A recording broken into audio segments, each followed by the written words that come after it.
Have you ever wondered what happens when two men, separated by an ocean but joined by a name, slowly lose their minds for the same piece of land?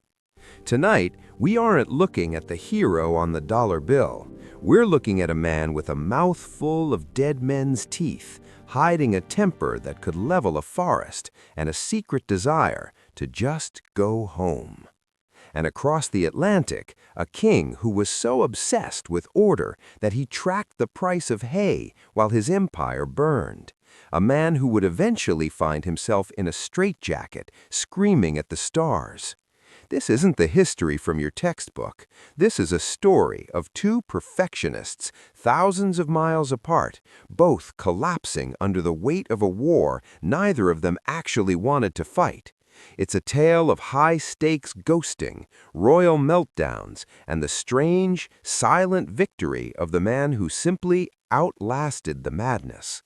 So dim your lights, get comfortable. Let's talk about the two Georges and find out who really won the war for their sanity. Hey guys, welcome back. Go ahead and dim your lights, find your favorite pillow, and maybe pull that blanket up just a little bit higher. Tonight, we're going to drift through a story you think you know, but we're going to look at it through a much more exhausted lens. We're talking about the American Revolution, but not the version with the soaring trumpets and the waving flags. Instead, we're looking at it as a very long, very expensive, and very stressful breakup between two men named George. One was a massive stoic Virginian who really just wanted to be home looking at his fruit trees, and the other was a well-meaning but increasingly overwhelmed British monarch who just couldn't understand why his favorite children were acting out. It's a tale of two Georges, a lot of bad logistics, and enough royal drama to make you glad you live in a world with slightly fewer powdered wigs. So let's settle in and start with the man in London who was having a very, very long day.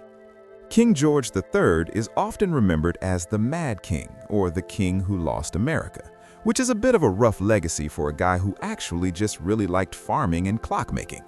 When he took the throne in 1760, he was only 22 years old. Imagine being 22 and inheriting a global empire that was already deep in debt because your grandfather, George II, had a bit of a spending habit when it came to wars. George III wasn't a tyrant in the way we usually think of them. He wasn't out there cackling while he signed death warrants. He was actually quite a homebody. He was the first of the Hanoverian kings to actually be born in England and speak English as his first language, which you'd think would make things easier, but life has a funny way of doubling down on the irony. He was famously faithful to his wife, Queen Charlotte, which was a statistical miracle for a royal at the time. Most kings treated marriage like a mild suggestion, but George actually liked his wife. They had 15 children. 15! That is a lot of birthdays to remember, and honestly, if he seemed a bit stressed out later in life, we can probably attribute at least 10% of that to the sheer volume of royal toddlers running around Kew Palace. George was known as Farmer George because he genuinely enjoyed agriculture. He wrote papers on crop rotation under a pseudonym. He was a nerd, a high-stakes, empire-running nerd who just wanted his colonies to be orderly and his sheep to be well-fed. But across the Atlantic, there was another George. George Washington was a man who, if you saw him in a tavern, you'd probably move out of his way just based on sheer physical presence. He was about 6'2", which in the 1700s made him look like a literal giant. While King George was obsessing over the precise mechanics of a watch or the yield of a turnip field, Washington was out in the Virginia wilderness, surveying land and trying very, very hard to be seen as a proper British gentleman. That's the funny thing about Washington. Early on, he desperately wanted a commission in the British regular army. He wanted the red coat. He wanted the prestige. But the British, in their classic, understated way of being incredibly condescending, basically told him he was just a provincial. They treated him like a talented amateur. And if there's one thing you don't do to a 6'2" Virginian with a massive sense of personal honor, it's tell him he's not quite good enough for the varsity team. So, while King George is in London trying to figure out how to pay for the 7 Years' War, which, to be fair, was a war the British won but felt like they lost because they were broke, Washington is back at Mount Vernon. He's married Martha, a very wealthy widow, and he's spending his days obsessing over the quality of his soil and the fact that his teeth are slowly abandoning him. Washington's dental issues are legendary, but it's worth noting they weren't made of wood. They were a horrifying collage of hippopotamus ivory, gold wire, and unfortunately human teeth purchased from less fortunate people. So every time you see a portrait of Washington looking incredibly stern and tight-lipped, it's not just because he's thinking about liberty, it's because his mouth is literally a construction site and he's trying to keep the whole thing from shifting. Back in London, the government is looking at the map and looking at their empty wallet. They decided that since the 7 Years' War was fought partly to protect the American colonies, the colonies should probably chip in for the bill. This seems reasonable on paper, but as anyone who has ever tried to split a dinner bill with 15 people knows, things get ugly fast. The British started passing acts: the Stamp Act, the Sugar Act, the Please Just Give Us Some Money Act. King George wasn't the mastermind behind these taxes, that was mostly Parliament, but his name was on the letterhead, so he became the face of the frustration. To the Americans, he started looking less like a distant protective father and more like a landlord who refuses to fix the radiator but keeps raising the rent. And George, being a man of duty and order, couldn't understand the fuss. In his mind, he was the father of a great empire family, and in the 18th century, fathers expected one thing above all else: obedience. Washington, meanwhile, is becoming a leader in the Virginia House of Burgesses. He isn't a great orator. He isn't Patrick Henry shouting about liberty or death. Washington is the guy who sits in the back, looks incredibly impressive, and occasionally says something very sensible in a low voice. He had this way of leading by simply being the most solid object in the room. When the Continental Congress met in Philadelphia in 1775 to figure out what to do about the British, Washington showed up in his old military uniform. It was the ultimate, "I'm not saying I should be in charge, but look how well I fill out this waistcoat" move. The contrast between the two men is almost poetic. You have King George III, who is physically constrained by the rituals of the court, living in palaces, surrounded by ministers who tell him what he wants to hear. He's a man of the city and the garden. Then you have George, a man of the forest and the farm, who has spent his life sleeping on the ground and measuring the world with a chain and a compass. One George is trying to hold on to a world that is neatly ordered by birthright. The other George is beginning to realize that the old order doesn't quite fit the scale of the new world. When the war finally breaks out, it's not this grand cinematic clash. It's a mess. It's a logistical nightmare. King George is 3,000 miles away. In the 1700s, that's not just a distance, it's a different planet. A letter takes 2 months to cross the Atlantic. By the time the king hears that a battle happened, the soldiers who fought in it have already mended their socks and moved on to a different colony.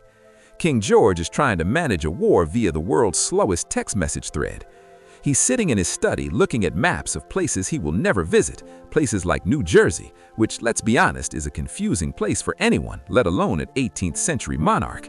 He believes that if he just stays firm, the rebellion will melt away. He thinks it's just a few loudmouths in Boston making trouble. He doesn't realize that he's not just fighting an army, he's fighting a geography. Washington, on the other hand, is realizing that his job is not necessarily to win the war, but to simply not lose it. He spends most of the early years of the war retreating. He's the master of the tactical "let's get out of here" move. He loses New York, which must have been a massive blow to his ego, and he spends the winter of 1776 wondering if he's going to be the man who led a revolution into a brick wall. But here's where the personal quirks of our two Georges really start to matter. King George III is a man of routine. He likes his dinner at a certain time. He likes his prayers. He likes things to be right. This makes him rigid. When his advisors suggest maybe being a little flexible with the Americans, George doubles down. He views the revolution as a personal affront to the natural order of the universe. Washington, despite his stiff appearance, is surprisingly flexible. He learns that he can't beat the British in a traditional way. He starts using spies. He starts using hit-and-run tactics. He becomes a bit of a ghost.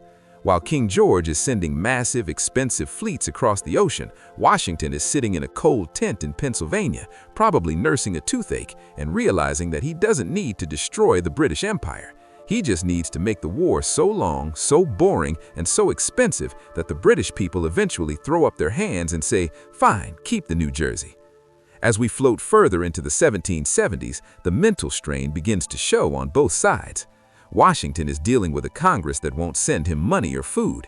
His soldiers are literally leaving bloody footprints in the snow because they don't have shoes. He's writing letters that are masterpieces of passive-aggressive frustration, and King George, he's starting to show the very early signs of the illness that would eventually cloud his mind.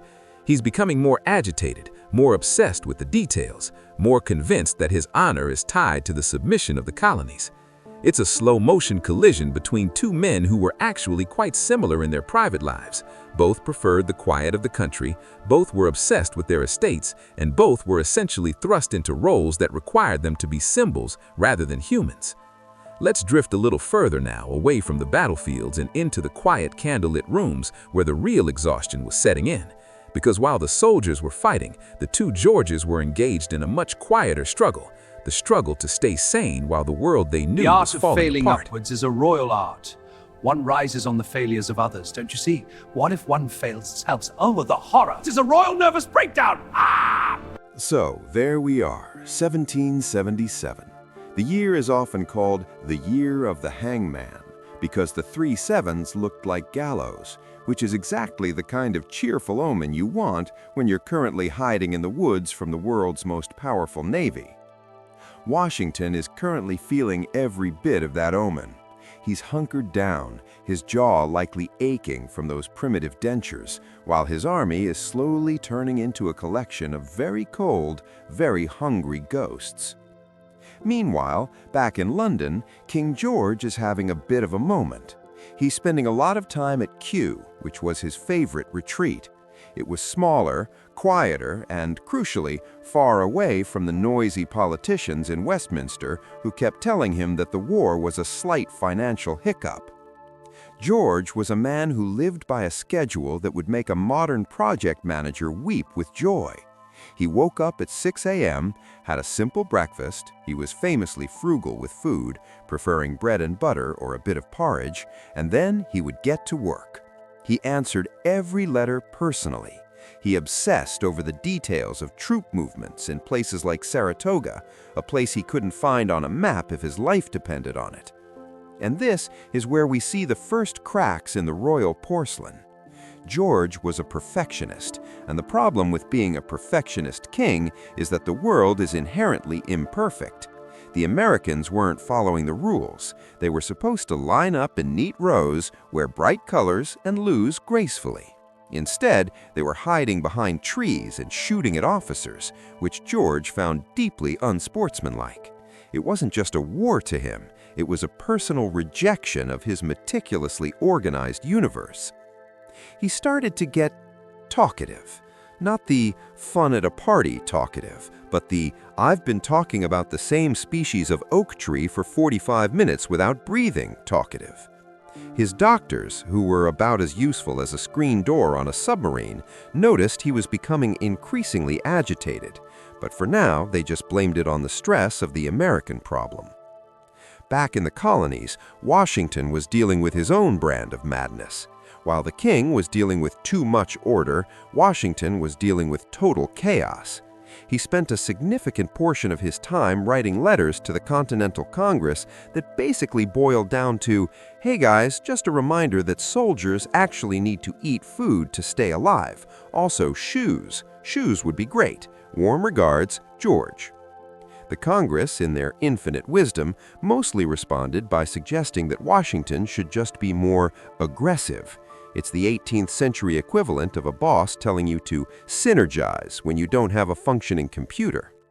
Washington, being the stoic Virginian he was, didn't scream.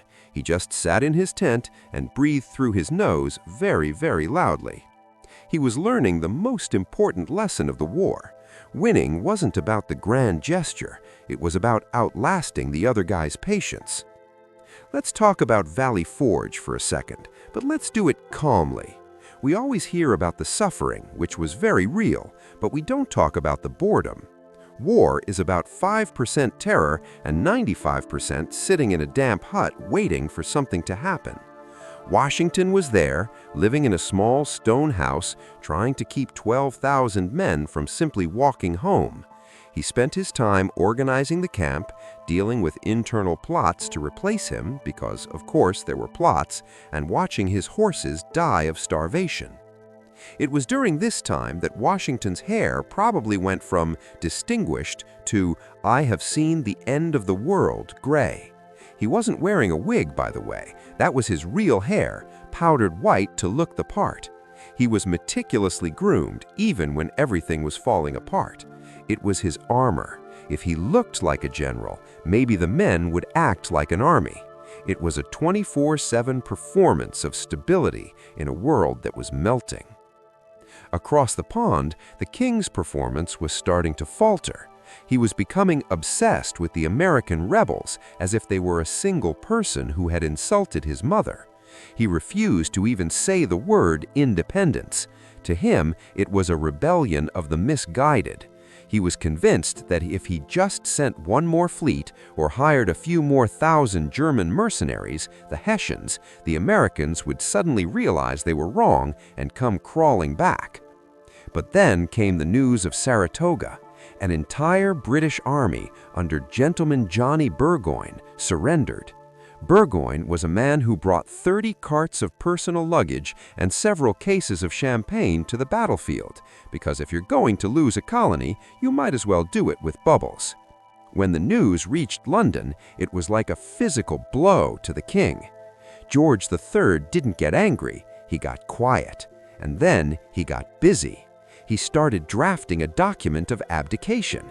He actually sat down and wrote out his resignation speech. He was ready to quit.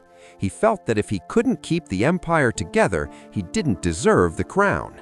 It's a strangely touching moment. A king so overwhelmed by his perceived failure that he'd rather go back to his turnips than keep failing at the job.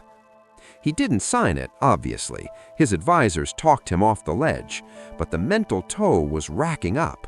He started having bilious fevers, which was 18th century code for his stomach is in knots and he's acting weird.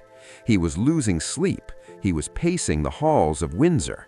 He was a man trapped in a golden cage, watching his legacy drift away across an ocean he'd never seen.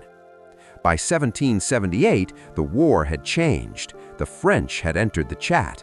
Now, if there's one thing that could make King George III snap out of a depression, it was his hatred of the French. This wasn't just about a colonial squabble anymore. This was a global rematch. The stakes had been raised, and the stress was no longer just a slow simmer, it was a rolling boil. Washington, meanwhile, was actually getting some help. A Prussian man named Baron von Steuben showed up at Valley Forge. He didn't speak much English, but he knew how to move people in straight lines. He also knew a lot of very creative swear words in multiple languages. Washington liked him immediately. Together, they started turning the provincials into something that looked suspiciously like a real army. Washington was still the center of the storm. He was dealing with Benedict Arnold's betrayal, which, honestly, after everything else he'd been through, was probably just the cherry on top of a very bad sundae. But he kept going. He kept writing those letters. He kept nursing his aching mouth. He kept being the George that wouldn't quit. As we move toward the final years of the conflict, the two Georges are like two marathon runners who have long since passed the point of exhaustion. They are running on nothing but pure, stubborn will. One is trying to preserve the past, the other is accidentally building the future, and neither of them is particularly happy about how long it's taking. Let's drift now toward the Southern campaign, where things got even messier, and where the king's mind finally began to drift away from the reality of the map and into a world of its own making. The humidity of defeat clings to these ruins, a relentless downpour mirroring the weight of lost battles, a haunting reminder of power's enduring grip. So, the war moves south. And if you've ever been to Virginia or South Carolina in the middle of August, you know that this was a terrible idea for everyone involved. The British High Command had this theory, a Southern strategy they called it, which was based on the idea that there were thousands of secret loyalists just waiting for a redcoat to show up so they could all have a nice tea and end this silly revolution. Spoiler alert, there weren't, or at least not enough of them to make up for the fact that everyone was currently vibrating with malaria and heat stroke. Washington, meanwhile, stayed in the North for a long time, playing a high-stakes game of don't look at the empty treasury. He was basically babysitting the British in New York City, making sure they didn't wander off, while his own army was perpetually 3 days away from a total mutiny over the lack of pay. Imagine being the CEO of a company where the payroll is zero, the office is a swamp, and your shareholders are a bunch of politicians in Philadelphia who are currently arguing about the price of molasses. That was Washington's 1780. He was tired. His journals from this time are a masterclass in controlled 18th century "I'm over this." Back in London, King George was entering a phase we might call aggressive denial. He was becoming obsessed with the minutiae of the war.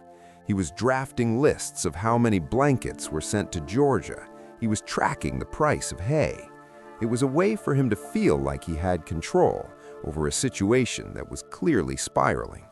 He was still the most hard-working man in England, but it was the kind of work that happens when you're trying to ignore a fire in the kitchen by reorganizing the spice rack. The king's health was a constant low-level hum of not quite right. He was experiencing more of those stomach pains and what he called flying gout. But the real issue was his speech. He would start a sentence about the war and then somehow end up talking about the lineage of a specific horse in his stables, looping back around to the American rebels without ever taking a breath. His doctors were starting to exchange very nervous glances. They tried the standard medical treatments of the day, which usually involved taking a perfectly healthy person and making them bleed or giving them something to make them throw up. Oddly enough, this didn't make the king feel better. Then we get to Yorktown, 1781. This is the big one. Lord Cornwallis, a British general who was probably just as tired of the humidity as everyone else, got himself backed into a corner on a peninsula in Virginia. He was waiting for the British Navy to come pick him up like a very expensive Uber, but instead of the British, the French fleet showed up. Washington saw his moment. He marched his army south with a speed that was honestly impressive for a group of men who were mostly held together by spite and thin soup. When the trap snapped shut, Cornwallis had no choice but to surrender. But in true aristocratic fashion, Cornwallis was too sick to attend the surrender ceremony. He sent his second-in-command instead. Washington, who had a black belt in being petty when it came to protocol, saw this and refused to accept the sword. He pointed to his second-in-command, Benjamin Lincoln, and basically said, "If your boss isn't coming, you can talk to my assistant." When the news of Yorktown reached London, the Prime Minister, Lord North, reportedly reacted as if he'd been shot in the chest, pacing the room and crying, "Oh God, it is all over." But King George? He didn't react like that. He stayed calm, too calm.